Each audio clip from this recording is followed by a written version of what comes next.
Hello दोस्तों, नमस्कार। संकल्प टेक्निकल क्लासेज में आप सभी का स्वागत है। हमारा जो चैप्टर चल रहा था वो था cell and battery. Cell and battery हमारा जो चैप्टर चल रहा था वो था सेल एंड बैटरी। इसमें अपने दो पार्ट पढ़ लिए हैं। आज का जो पार्ट पढ़ेंगे वो होगा पार्ट 3। इससे पहले वाले जो टॉपिक में हमने पढ़ा था वो था हमारे पास जितने भी हमारे पास वैद्युतिक अपघटन होते हैं उनके अनुप्रयोगों के बारे में पढ़ा था। जिस प्रकार से होता है विद्युत लेपन, धातु शोधन, धातु निष्कर्षण, ये जितने भी अपने प्रकार के थे, कैपेसिटर निर्माण, इन सभी के बारे में अपन ने चर्चा करी थी। आज का जो नया टॉपिक होगा वो होगा हमारा सेल। क्या होगा? सेल। ठीक है, देखो सेल क्या होता है। सेल जो होता है यह रासायनिक ऊर्जा को विद्युत ऊर्जा में कन्वर्ट करता है। क्या करता है? रासायनिक ऊर्जा को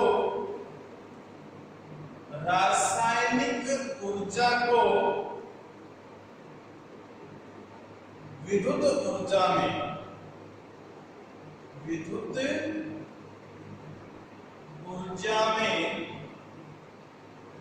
बदलता है।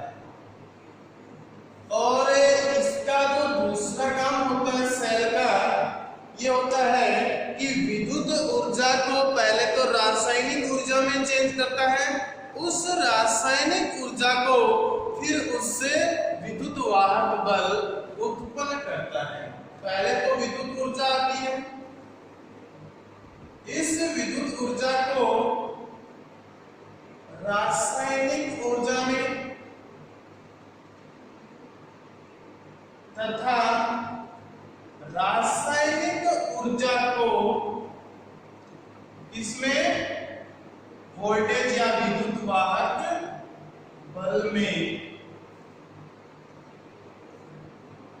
बदलता है।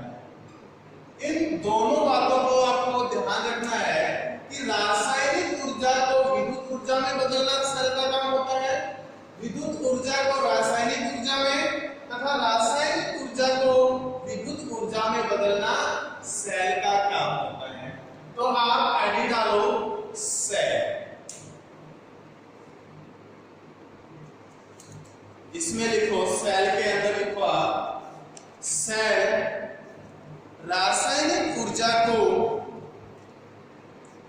विद्युत ऊर्जा में परिवर्तित करता है। सेल रासायनिक ऊर्जा को विद्युत ऊर्जा में परिवर्तित करता है।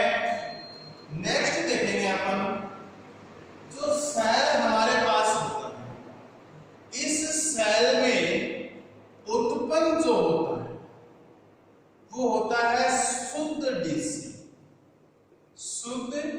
डीसी प्राप्त इससे की जाती है। इस सेल से कौन सी डीसी प्राप्त की जाती है? शुद्ध डीसी। तो इसमें लिखो आप, इसके द्वारा शुद्ध डीसी वोल्टेज सप्लाई, इसके द्वारा शुद्ध डीसी वोल्टेज सप्लाई प्रदान की जाती है। अब हम देखते हैं सेल की संरचना, यानी कि सेल जो होती है उसका बनावट कैसा होती है, वो किस प्रकार से दिखाई देता है। तो नेक्स्ट छोटी सी हेडिंग डालो, सेल की संरचना। देखो सेल की संरचना कैसे होती है। एक तो ये होता है कांच का पात्र, ठीक है, जिसको अपन वोल्टामीटर बोलते हैं ना। कांच का पात्र होता है जिसको अपन बोलते हैं वोल्टामीटर।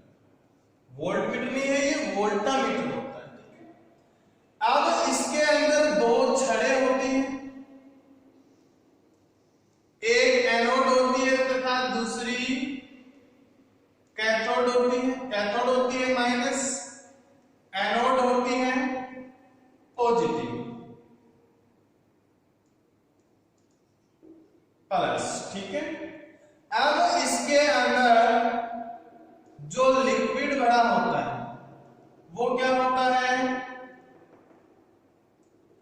विलयन होता है, विलयन जिसको बोलते हैं, ठीक है।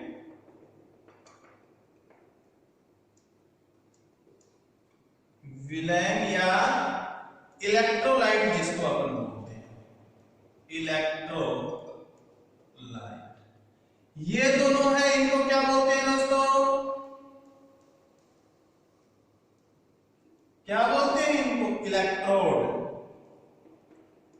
इलेक्ट्रोड। इनसे संयोजक सिरे बाहर निकाल दिए जाते हैं इस प्रकार से, ठीक है। ये होती है इसकी संरचना, सेल की बिल्कुल संरचना इस प्रकार से होती है। एक एनोड होता है, दूसरा कैथोड होता है। ये अलग अलग सेल में अलग अलग धातु से मिलकर बना होता है। अलग अलग सेलों के अंदर अलग अलग विलयन पदार्थ डाला जाता है। सेल होते हैं, उसमें दो इलेक्ट्रोड होते हैं, एक होता है एनोड, दूसरा होता है कैथोड। कांच का पात्र लेते हैं जिसको बोलते हैं अपन वोल्टामीटर।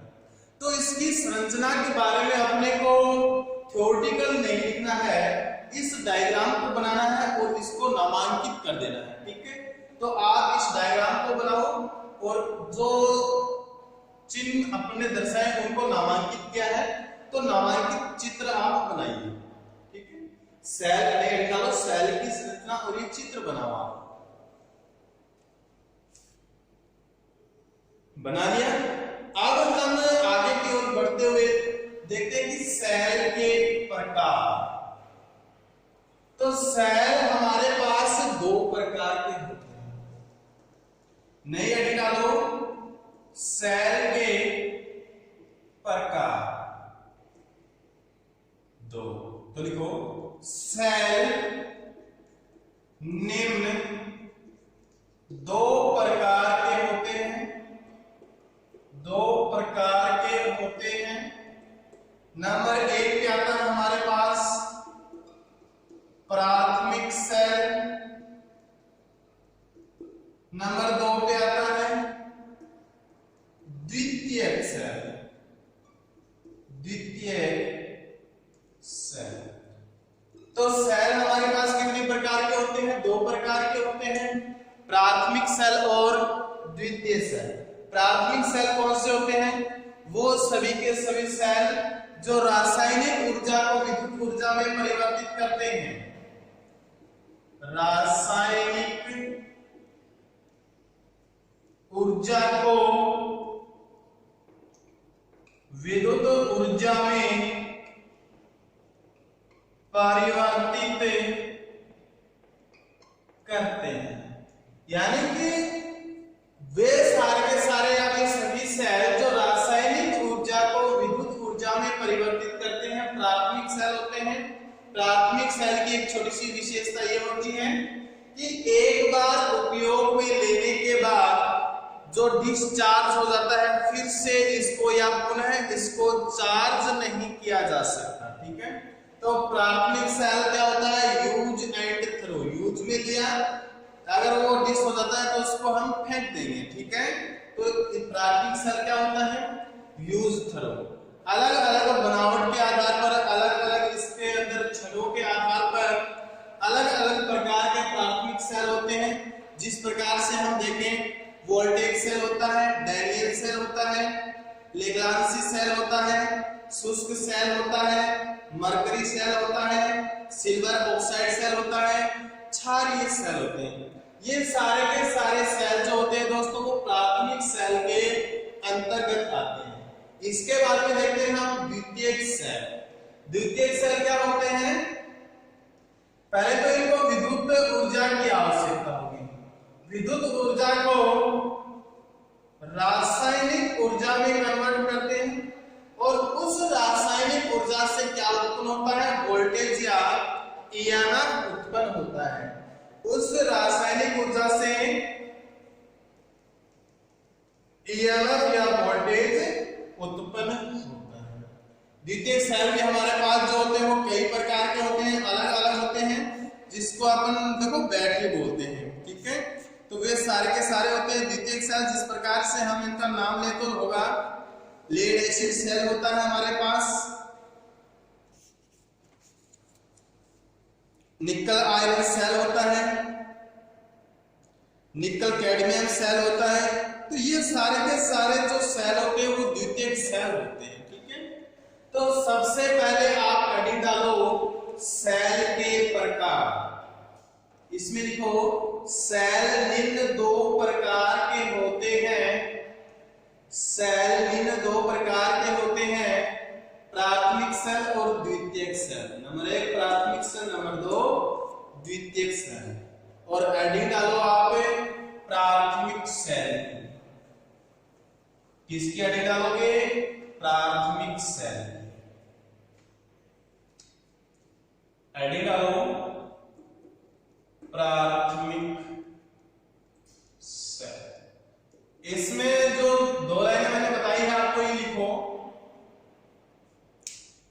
जिन सेलों में रासायनिक क्रियाओं के फलस्वरूप जिन सेलों में रासायनिक क्रियाओं के फलस्वरूप विद्युत वाहक बल विकसित किया जाता है, विद्युत वाहक बल विकसित किया जाता है, प्राथमिक सेल कहलाते हैं।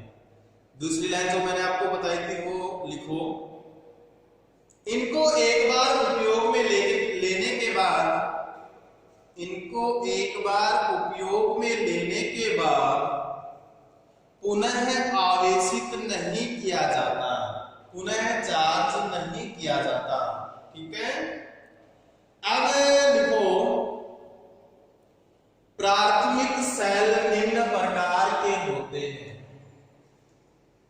प्राथमिक सेल निम्न प्रकार के होते हैं। तो अपन 7 प्रकार के प्राथमिक सेलों के बारे में अध्ययन करेंगे। नंबर 1 लिखो वोल्टेज सेल,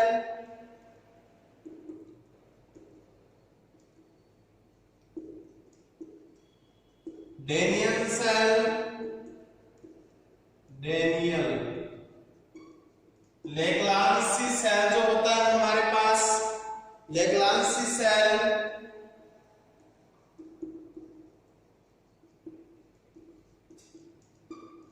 शुष्क सेल। इनमें क्वेश्चन किस प्रकार से पूछते हैं वो मैं आपको बताऊंगा, ठीक है ना। शुष्क सेल, वोल्टेज सेल है, डेनियल सेल है, लेग्रांजी सेल है, शुष्क सेल है, मरकरी सेल होता है, मरकरी सेल, सिल्वर डाइऑक्साइड जिसको अपन बोलते हैं या सिल्वर ऑक्साइड सेल बोलते हैं, silver oxide cell, silver oxide cell. इसके बाद में जो 7 नंबर पे आता है हमारे पास क्षारीय सेल होता है। तो ये होता है क्षारीय सेल, तो क्षारों से मिलकर बनाता है क्षारीय सेल। तो अपने को क्वेश्चन में डायरेक्टली इसी प्रकार से पूछ दिया जाता है कि निम्न में से प्राथमिक सेल का उदाहरण है। तो 4 तो दे देंगे द्वितीयक सेल, 3 तो दे देंगे द्वितीयक सेल, चौथा दे देंगे प्राथमिक सेल। तो उनमें से अपने को देखना होता है कि इसमें प्राथमिक सेल का कौन सा है और द्वितीयक सेल का कौन सा। अगर हमने पढ़ा है और उनको याद किया तो हमें याद होगा कि प्राथमिक सेल ये होते हैं, द्वितीयक सेल ये होते हैं। आपको मैं एक ट्रिक बताऊंगा ये कंप्लीट पढ़ाने के बाद कि इनको याद करने का एक सटीक तरीका मात्र और मात्र एक लफ्ज के अंदर हम ये पता लगा लेंगे। देखते ही क्वेश्चन को पता चल जाएगा कि ये प्राथमिक सेल है या नहीं है, ठीक है। ये प्राथमिक सेल है यानी इसके लिए आपको थोड़ा इंतजार करना पड़ेगा, ठीक है। तो ये होते हैं हमारे पास 7 प्रकार के प्राथमिक cell, voltage cell, Daniell cell, Leclanche cell, शुष्क cell, mercury cell, silver oxide cell होता है, क्षारीय सेल होते हैं। इन सभी के बारे में एक एक करके हम चर्चा करेंगे। सबसे पहले हम देखेंगे voltage cell. Voltage cell, voltage cell, ठीक है। इसके अंदर आप लिखो, इसका नाम वोल्टा नामक वैज्ञानिक के नाम पर रखा गया है। इसका नाम वोल्टा नामक वैज्ञानिक के नाम पे रखा गया है। ये जो वोल्टा नामक वैज्ञानिक है, इसने लगभग 1800 वर्ष पूर्व या सन 1800 के अंदर इसने क्या किया था? सन 1800 में, लगभग सन 1800 के अंदर रासायनिक ऊर्जा के द्वारा विद्युत ऊर्जा प्राप्त की थी। किसके द्वारा प्राप्त की थी भाई? रासायनिक ऊर्जा के द्वारा। सर्वप्रथम किसने किया था? वोल्टा नामक वैज्ञानिक।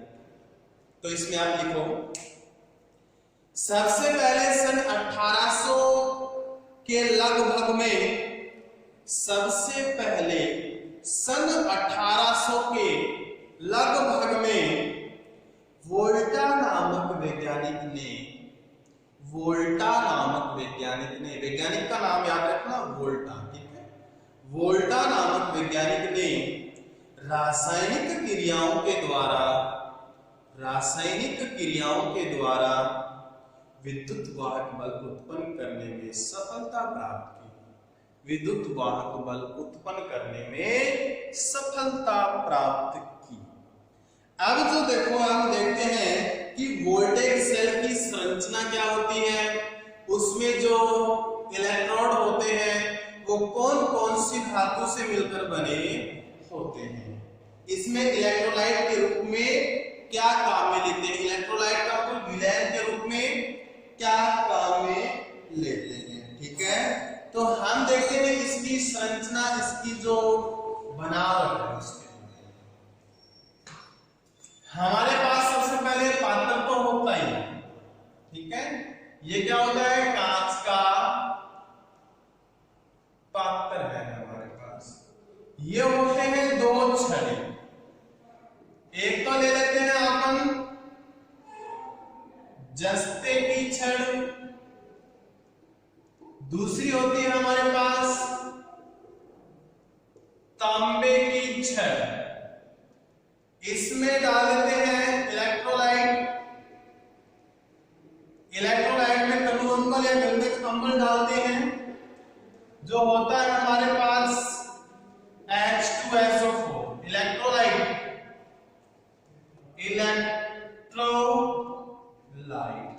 इलेक्ट्रोलाइट के रूप में H2SO4, यानी कि तनु अम्ल या गंधक अम्ल डालते हैं।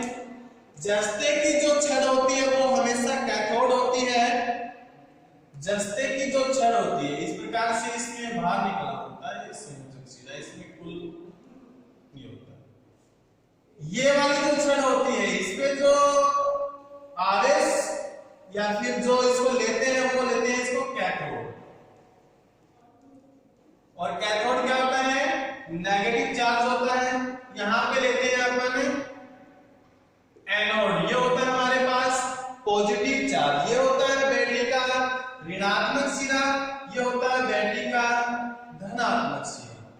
तो ये होती है दोस्तों इसके अंदर क्या, इसकी जो संरचना होती है, इसकी जो बनावट होती है। इसमें जो रासायनिक क्रियाएं होती है वो किस प्रकार से होती है, यानी कि H2SO4 इसमें क्या होता है, ये H2SO4 इसमें विलयन होता है, इलेक्ट्रोलाइट होता है। जब इसमें से विद्युत धारा प्रवाहित की जाती है तो H+SO4-2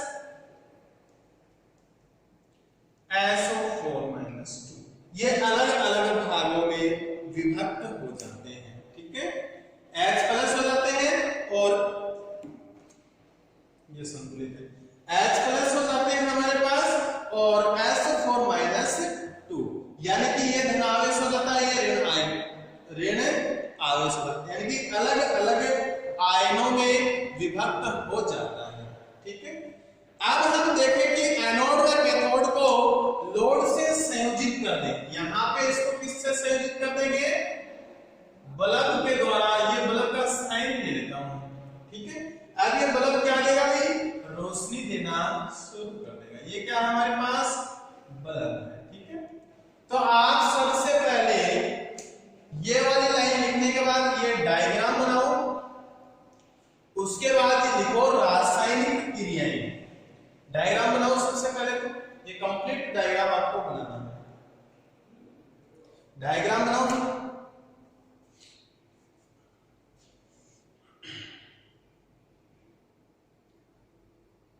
डायग्राम बना लिया, इसमें अब लिखो आप रासायनिक क्रियाएं। रासायनिक क्रियाएं, रासायनिक क्रियाओं में सबसे पहले वाली क्रिया है ये लिखो आप। ठीक है, इसके बाद में लिखो आप नई लाइन, लिखो एनोड व कैथोड को लोड से संयोजित करने के बाद, एनोड तथा कैथोड, ये एनोड है ये कैथोड है, इसको लोड कहां पे हमारे पास, ये वाला ये लोड होता है। ठीक है, एनोड तथा कैथोड को लोड से संयोजित करने के बाद जो रासायनिक क्रिया हमारे पास वो आती है वो लिखते हैं अपन। तो कैथोड पे क्या रासायनिक क्रिया होगी, यहां पे होगा हमारे पास एक तो जस्ता है, जिंक होता है ना हमारे पास, और दूसरा होता है हमारे पास SO4 -2, सल्फेट और जिंक, ये दोनों मिलकर ये बनाते हैं ZnSO4, ZnSO4। ठीक है, एनोड पे क्या बनता है,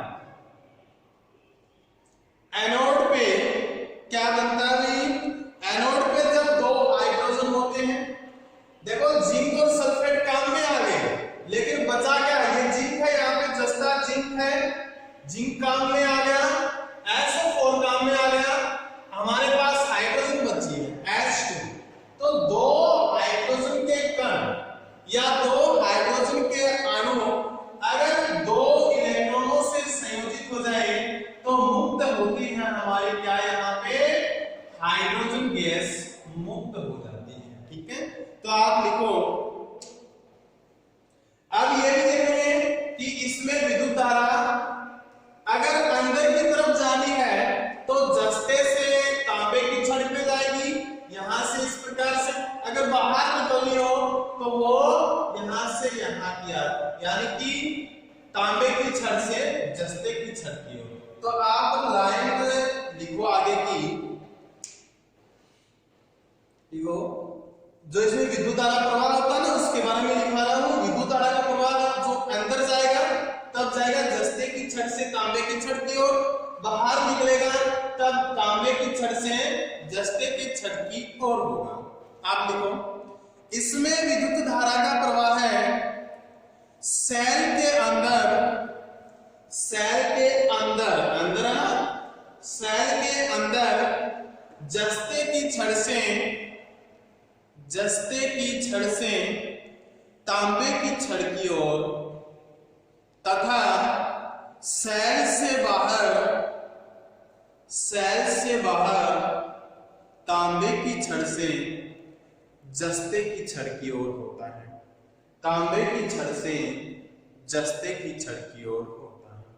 आप देखते हैं दोस्तों, हम इन सेलों के अंदर, यानी कि जो हमारे पास वोल्टेज सेल है, इसमें क्या दोष होते हैं, उनके निवारण क्या होते हैं, इनके बारे में अपन चर्चा करेंगे।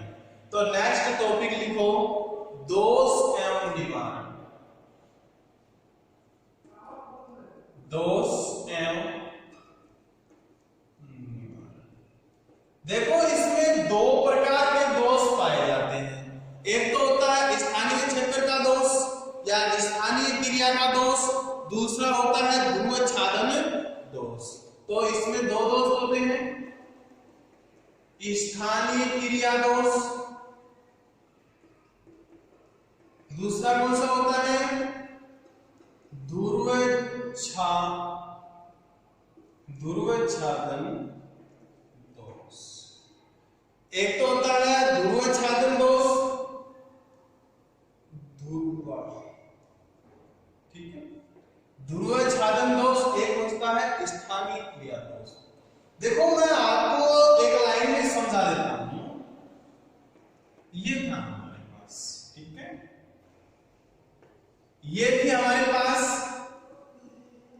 जिंक, ये था हमारे पास कॉपर की छड़, ठीक है। इसमें ये इलेक्ट्रोलाइट था, यही डायग्राम था अपने पास। अब देखो स्थानीय दोष क्या होता है, जब हम इसमें से विद्युत धारा प्रवाहित करते हैं तो क्या होता है कि जिंक के अंदर अनेक अशुद्धियां मिली होती हैं, जिंक के अंदर अनेक अशुद्धियां मिली होती हैं। उन अशुद्धियों के कारण कार्बन के कण है वो गंधक अम्ल तथा जस्ते के साथ मिलकर अनेक छोटे छोटे सेल बना देते हैं। कार्बन अम्ल जो होते हैं वो जिंक तथा गंधक अम्ल, यानी कि जिंक तो हो गया Zn जिंक यानी कि जस्ता, गंधक अम्ल होता है हमारे पास H2SO4, ठीक है। तो ये अनेक छोटे छोटे सेल बनाते हैं, छोटे छोटे सेल, यानी कि एक जिंक का आ गया और हाइड्रोजन गैस मुक्त हो जाती है, SO4 यहां से आ जाता है, ठीक है। तो इस प्रकार से अनेक छोटे छोटे सेल बन जाते हैं और इन सेलों के अंदर जो रासायनिक ऊर्जा होती है वो व्यर्थ ही व्यय होती रहती है, व्यर्थ ही खर्च होती रहती है, इसका कोई भी उपयोग नहीं होता है, ठीक है। ये तो है ये स्थानीय क्रिया का दोष। इसका निवारण कैसे होता है, ये जो जस्ते की छड़ है इसके ऊपर पारा जो होता है ना अपना मरकरी पारे की परत चढ़ा दी जाती है, ठीक है। किसकी परत चढ़ा दी जाती है, पारे की परत चढ़ा दी जाती है, जो केवल और केवल सल्फेट को ही ग्रहण करेगा, ठीक है, अशुद्धियों को अपने अंदर नहीं मिलने देगा, ठीक है। यह था स्थानीय क्रिया दोष, आपको समझ में आ गया। यानी कि अशुद्धियां जो होती हैं उनके द्वारा यानी कि जिंक तथा गंधक अम्ल मिलकर छोटे छोटे सेल बना लेते हैं। ये जो सेल होते हैं इनमें जो रासायनिक ऊर्जा होती है वो एक्स्ट्रा ही मुक्त होती रहती है या व्यय होती रहती है या खर्च होती रहती है, ठीक है। ध्रुवाच्छादन दोष क्या होता है दोस्तों, ध्रुवाच्छादन दोष अगर हम देखते हैं तो इसमें रासायनिक क्रियाओं से एनोड पर हाइड्रोजन गैस, देखो ये तो हमारे पास कैथोड था, ये हमारे पास है एनोड। अब क्या होता है जब इससे विद्युत धारा बनती है तो यहां से हाइड्रोजन गैस होती है वो एनोड सिरे से बुलबुलों के रूप में बाहर निकलती है, ठीक है। जब ये बुलबुले इस एनोड सिरे की जो ये कॉपर की हमारे पास छड़ होती है इसके चारों ओर एक घेरा बना लेती है ताकि इसका और इसका कनेक्शन बिल्कुल विसंयोजित हो जाता है, हट जाता है और ये किसी भी प्रकार की क्रिया करना फिर बंद कर देता है। यानी कि स्टार्टिंग में स्टार्ट होने के कुछ क्षण बाद यह क्रिया करना बंद कर देता है। किस कारण, इन हाइड्रोजन के बुलबुलों के कारण ये होता है हमारा ध्रुवाच्छादन दोष। और ध्रुवाच्छादन दोष को दूर करने के लिए क्या करते हैं, एक सरंध्र पात्र लेते हैं। ये पात्र ले लिया हमने, सरंध्र यानी कि यहाँ पे छोटे छोटे छेद होते हैं, रंध्र होते हैं, क्या होते हैं, रंध्र या छेद होते हैं। अब इस सरंध्र पात्र के अंदर manganese dioxide MnO2, manganese dioxide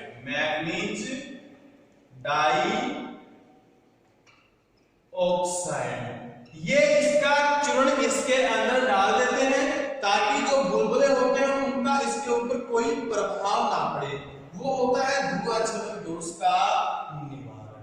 तो यही बात है इसके अंदर। तो आप इसमें लिखो, स्थानीय क्रिया दोष में लिखो, सबसे पहले लिखो जस्ते की छड़ में अशुद्धि के रूप में, जस्ते की छड़ में उपस्थित या जस्ते की छड़ में अशुद्धि के रूप में उपस्थित कार्बन के कण गंधक अम्ल तथा कार्बन के कण गंधक अम्ल तथा जिंक, जस्ते, ठीक है, जस्ते, जस्ते के साथ मिलकर अनेक छोटे छोटे सेल बना लेता है, अनेक छोटे छोटे सेल बना लेता है और इन सेलों में रासायनिक ऊर्जा व्यर्थ व्यय होती रहती है। इन सेलों में रासायनिक ऊर्जा व्यर्थ व्यय होती है, ठीक है।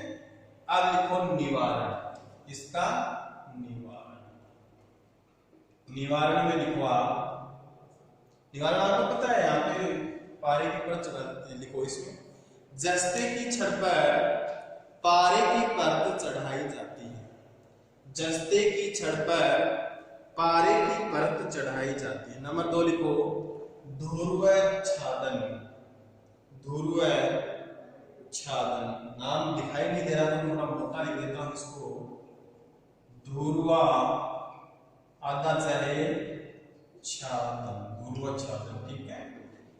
इसमें लिखो इसमें रासायनिक क्रियाओं से एनोड पर, इसमें रासायनिक क्रियाओं से एनोड पर हाइड्रोजन गैस बुलबुलों के रूप में, हाइड्रोजन गैस बुलबुलों के रूप में मुक्त होती है, ठीक है, मुक्त होती है।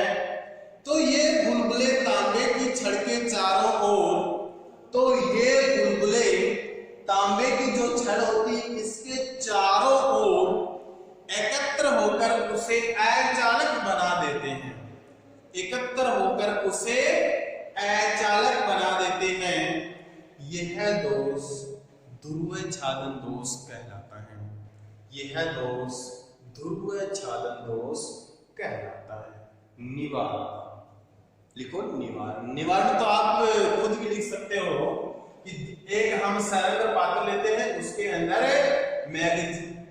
मैग्नीशियम डाइऑक्साइड का जो चूर्ण होता है वो डाल देते हैं, मैग्नीज डाइऑक्साइड। तो इसमें लिखो निवारण, लिखो इसमें एनोड के चारों ओर, इसमें एनोड के चारों ओर सैलेंडर पात्र में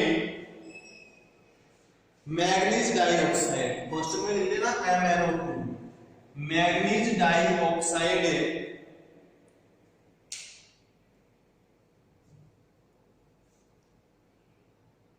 मैग्नीज डाइऑक्साइड चूर्ण भरा जाता है, ठीक है। नोट डाल के एक बात लिखो कि ये जो वोल्टेज सेल होता है इसकी जो वोल्टेज उत्पन्न करने की क्षमता वो कितनी होती है, तो लिखो, नोट डाल के लिखो एक बात,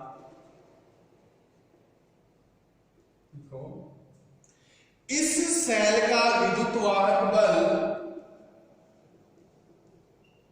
इस सेल का विद्युत वाहक बल 1.08 वोल्ट होता है, ठीक है। कितना होता है, 1.08। इसी के साथ मैं इस वीडियो को यहीं पे विराम देना चाहता हूं। नेक्स्ट वीडियो में जो हमारे पास 5 पार्ट और बचे हुए हैं, 5 जो भाग सेल के बचे हुए हैं उनके बारे में चर्चा करेंगे। आज के लिए इतने काफी है, धन्यवाद।